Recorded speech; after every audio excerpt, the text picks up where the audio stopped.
You know, from my PhD work, I understand how the brain learns. And so an anachronism like RROSR, I've been asked about several times, why did I create that? Well, the RROSR stands for a trigger, and each letter stands for a word in that trigger, in that whole phrase. The first R is to recognize the cue.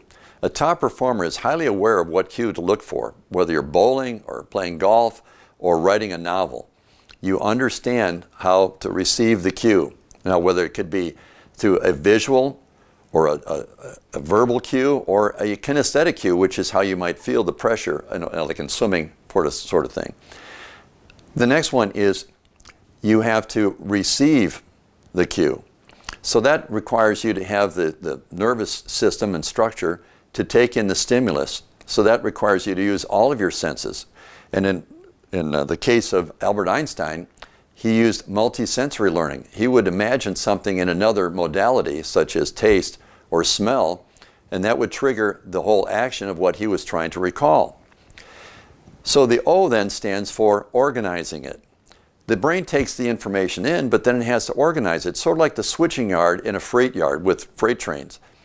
If you have a visual pattern, we tend to think that you're going to put that in a different part of your brain versus a pattern that you hear from an auditory stimulus. So then the next one becomes S. It's the store. Where are you going to store it? Well, based on brain waves and research, we kind of understand now how the brain functions. And we think that if it's a visual pattern, you're going to store that in the back of your brain in the occipital lobe. And so that's how the storage comes about. But then it's not just for that. You also have to be the final R, which is retrieval.